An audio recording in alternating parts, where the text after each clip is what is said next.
Marriage is a gift that keeps giving. Good motivational quote. Keep it. Because I remember someone actually said, our wife. And it was my in-law, and I was like, no, I have one husband, and my husband has one wife. I'm your daughter. Yeah. Hi everyone, my name is Brian Jinodo, and this is the first season of Inlaw Diaries. Today I have my friends with me, Bo and Oiza, and today our first topic is going to be in-law expectations. Bo is a new bride; she recently just got married 2 months ago, Snatched. and Oiza has been married for 7 years. So they're going to tell us from their view in-law expectations. What did you think your in-laws were going to be like before you met them and after you met them?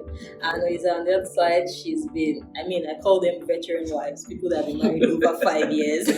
So she's going to tell us from her view, in-law expectations, what she thought her in-laws were going to be like before she met them and after she got married. So let's start with you. You recently just got married. Can you tell us what you thought your in-laws were going to be like before you met them and now that you're married? Okay, so I think my mind is a bit nuanced because my husband doesn't stay in the country that I live in. Neither do my in-laws. So majority of them, they stay outside of the country. So what my interactions with them have been long distance in-law interactions. So I haven't had the opportunity, only for a couple of times, to interact with You haven't people been in each other's space. right. So, and because I don't think I was literally wired as a family person, so to me, like, I was really big on boundaries. And so I think my expectations were like, my in-laws, they might want to be inside, and I'm going to be outside. So my husband is the opposite, right? My husband is a family man. He's like in it, and I'm like, you represent us. So my expectation was like, he'll be the forefront of it. When they ask him, where's your wife? He'll be like, she's working, you know. And so that was my expectation, that I will not be so insular. I can body with everybody, respect with everybody, but I will be so big on my boundaries. I was big on that. That was my expectation. Now, expectation against reality and everything. And now that we're in it, and I'm a newlywed, right? So it's only been a short period of time. But I think I have wonderful in-laws, right? I think I have a wonderful. Let me put it this. Let me separate it. I have a wonderful mother-in-law. Yes, she's very accommodating, and I think there kind of is a friendship between us. And I think she knows my person, that I'm a bit of a spicy individual. So she gives me like my space. So when she calls me or interacts with me, she's like, I don't think she'll be the one that she'll be like, oh, Elora. She knows I won't do it. Yeah. So she might ask my mother if she understand. So I think it's a different thing now. And then for other people that because there's sister-in-law, there's brother-in-law, there's all these people that are involved. I think that was a bit of a process because not everybody was accepting. Do you understand? So I could not force myself. Yeah. So I think in that regard, it's like a work in progress. So I'm like, this is I think I have to kind of keep to like my identity of like this is what makes me. So I'm not giving off a different person that I cannot keep up with. Because I remember someone actually said, our wife, and it was my in-law, and I was like, no, I have one husband, and my husband has one wife. I'm your daughter. Yeah. So that's Thank you, Bo. Yeah. And I'm sure that actually has been working for you. I mean, so far so good. Again, when we're all in a hub together, we'll see how it translates to physical one-on-one, daily interaction, birthdays, Christmas, all those things. But I think so far so good. I mean, they kind of know this is my brand, and I'm on brand. So they do me part. So, to you, Oiza, let's hear from you. So, before I got married, obviously, I had met my in-laws, I had sister-in-laws, I had a brother-in-law, and we had a good relationship. But then after marriage, I realized that is when you have a new family. So it takes willingness communication from both from the wife rather, and the family that she's marrying into, to try to understand each other and live together. So people have different personalities that you can't really understand until you now are very close to each other, and marriage is now what brings you close to each other. So there are things that might have given off when you were dating and you knew your husband's brother or sister, and you didn't pay any attention to it. But when you're married, you just feel like, why did this person do this to me? This person is supposed to be my on sister. my side, This person is supposed to be my brother. But you forget that person did not know you as my brother or my sister all their years of growing up. You just came into that family. So both of you have to work together to have a good relationship. It's not one-sided. It's relative it's relative to when we say, this relationship is not working because the wife doesn't have a good attitude, or the in-laws don't have a good attitude. No. Most times it's miscommunication. You don't understand that this is how this person likes to do her things, and that is who she is. So she's not going to change it because you're newly married to their family. And also the wife, this is how you like to do your things. You're not going to change because that is how the family you married into likes to do what they do. At some point, while trying to build this relationship, there will be ups and downs, but you will eventually reach a compromise. And I think from then on, there'll be happiness all the way.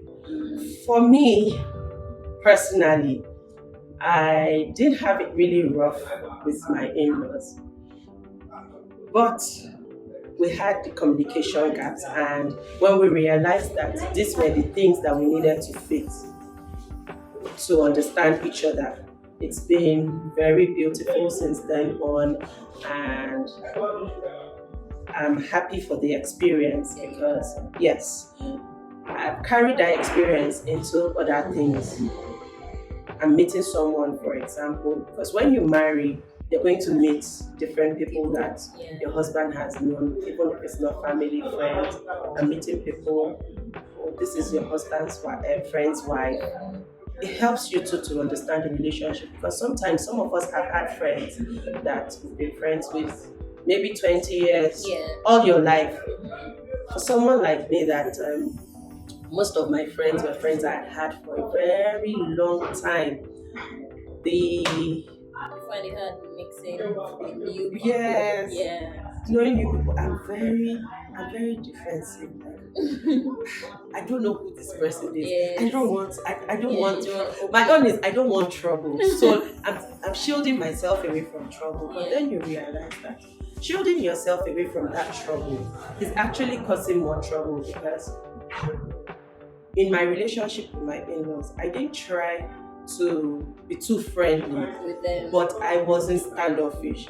I felt like I put an imaginary boundary that shouldn't have been there. So I just wanted to be on my own. I don't want trouble. It was affecting the relationship. Then, from my in-laws, maybe they didn't understand. This is the kind of person she is. Maybe I should embrace her more, so that she knows that you don't have to shield yourself away. We're all one. So, and I've heard different stories from different people about about their experiences when they got married and their in-laws, and I've come to one conclusion. Most times, communication goes a long way. You have a sister-in-law, she's done something you feel you're not happy with. Tell your sister-in-law, talk about it. You will trash it and then move on from there. If you have an in-law and you feel like that your in-law is being standoffish to you, it's not really being accommodating, sometimes The in-law doesn't know that she's not being accommodating. She's just being herself. Maybe you try to kill her with love and build the relationship. Because even in friendship, it's never a 50-50 thing. Some friendships are 80-20, some friendships are 60-40, some friendships are 70-30, some are 50-50. Well, you just know that this person is your friend and you want to do everything for the person. You're always there for the person. Yes. So I think if everybody, wives, in-laws, start to carry that into marriage, and for the in-laws, when people are coming into marriage, coming into their family rather, I think it would really go a long way to mitigate those the friction of in-laws and wives. Yeah, that's nice to hear. It's good to hear from you. Okay, so I have another question to ask. Since you got married, what memorable moments have you had since you got married? Like, what's that one memory that you can still think of? Like, I remember when I first met my mother-in-law. This was like a positive yeah. memory. Well, it could be positive. It could be it could be positive. It could be negative. I mean, some people have bad memories of the first time they met their in-laws. Trust me, it could be positive, but I mean, just a memorable one. Can you share? I mean, yeah, Share. I can share. Yeah, share. I think for me, I think maybe a memorable moment would be. So like when I got married, that's when I met like a bunch of my neighbors, like in one place. Everything has been kind of over Zoom, so it was nice to see like it translates like physically, right? So I remember like I came back from my honeymoon and I saw like a gift, right? And one of the gifts I saw was like a wristwatch, right? And I was like, oh, this is really nice. And at the back of it was engraved, right? So I was like, who gave this to me? And I was asking my mom, and my mom was like, honestly, I don't know who gave you the gift. And so I asked my husband, like, do you know who gave this to me? And on the back was like my Adebo Olufe. Yeah, it was my new name. So I was like, who gave this to me? And then he was like, I'm pretty sure it's my mom. And I was like, really? She was like, yeah, I think so. I think she must have mentioned like I saw her like looking at researches online, and maybe like it was for you. So it was really sweet. I was like, gosh, no. And then he called her, and then then I was like, who is it for? Like, and she was like, I know that it's for me or that. So I spoke to her and she was like, Mrs. Olufe. I was like, so Olufe Junior. It was so cute. I was like, even terms of the way, doing all these romantic things for me, so it was nice. That was a memorable moment because I didn't really expect it. She didn't really have to be honest. It was really endearing. Nice. Tell us. She's thinking. Veteran wife. 6 years ago. Tell us about when it. you pass the 5-year threshold. Trust me, that's veteran. I think marriage is a gift that keeps giving. Yeah.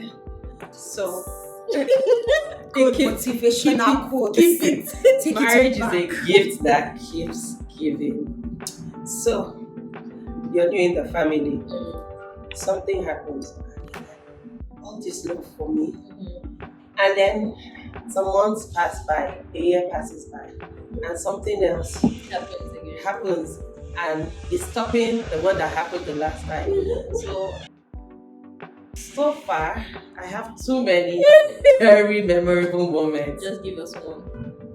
One that you can remember, that you can relate to, like, imagine this happened. Like, tell us. She said I should just pick one. Pick one. I'm even trying to You're trying to because I don't want to say. I'm trying not to like pick one. That's so basic. Yes. Because like it should happen every normal time. Like Okay. I have a question. Yeah, you can ask. Yeah, you have a question for her? Yes, but I have a question for like both of you. Tell us. Okay. What's the question? So you said something about boundaries, right? And so you said like an imaginary boundary, right? So that wasn't necessary. Yeah. Right. So how would you say, okay, when you're setting, so they might have perceived it as, oh, you're being insular and you're not being inculcating yourself into the family, right? Being by yourself, Yeah. and you do your own thing, not relating to them. Yeah. Now, how do you like what's a healthy boundary? Let me see that. What's a healthy boundary? So for example, like when someone comes over to your house, right? People will be like, some people are like, don't enter my kitchen. Don't just me Yeah. at a home. I don't care. Do you understand? Like you should enter the kitchen, you can serve yourself. Jump and like you can do what you want there. That I don't really just that. So what's a healthy boundary? And then when it comes to like relating like relationships, like you want to relate to them, get to know someone. What's when you're like, this is how I am, like this is what is it, and when is it like no, Yeah, but yeah, for me, I think honestly, I think it's not even only in laws, but let's just say in the law aspect. Like I always believe that this in-law thing, it's a relationship.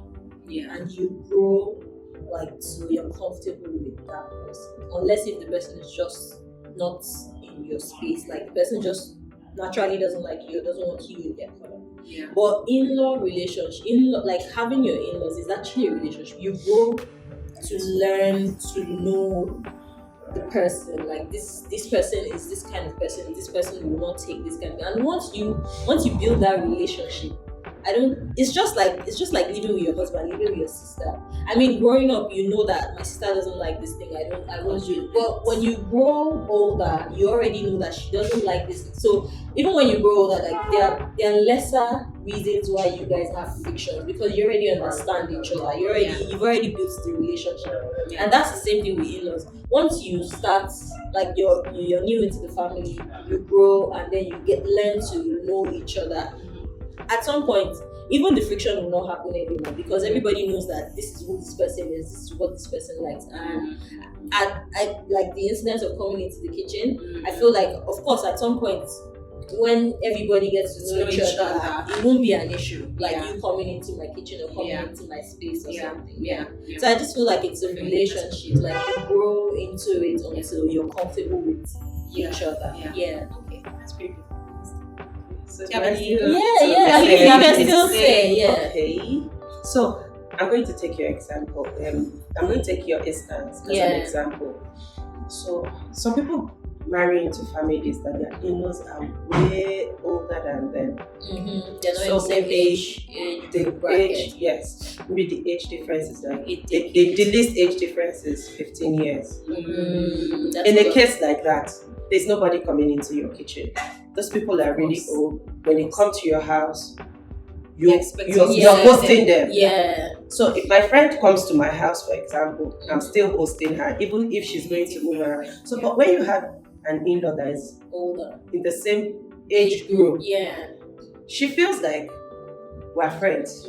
Sometimes she feels like we're sisters. Right. Let me go into the kitchen and take what I want. And then before someone will go into your kitchen, I think that relationship would have started from somewhere. Yeah, you would have grown into each other. Yeah. Well, I've heard instances about people that they don't have a particular, very nice relationship with their in-laws, but they come to their house and they feel like she's married to our son, she's married to my brother. So the kitchen is also my brother's. I can walk in and go. Yeah, that's not. To be honest, I don't know how I've never ever asked how those people have handled those situations. But I think so it's open. If anybody has ever been in that situation, please tell us in the comment section. Let us know. Honestly, somebody might be needing help in that kind of situation. Tell us. To be honest, a lot of things actually boils down to relationship, like Miriam said. So there are things that would happen in marriage A and family A, that when those same things happen in marriage B and family B, it won't work because people have different personalities. So I said earlier that knowing the person goes a long way in how our relationships transcend. So I already know when when you're knowing each other, I know she doesn't like this. I know he doesn't like Exactly. this. Yes. So you now try to stay away from yeah. those things. Just the same way, maybe you have a friend that you know she doesn't like a particular thing. You won't give your friend that. So the same thing for in-laws, but because we're just knowing them, it's almost like this relationship. I feel like You this. feel like it's so hard, like Yeah, trying to- but yeah. eventually it gets better. Yeah, that's it. So our final question before we end the day, I just want to chip this in, let's know, because you've been talking about in-laws. Oh, my sister-in-law said this, my mother-in-law said this. Tell us, someday in the future, what type of in-law do you think you will be? Tell us, what type of in-law do you think you'll be?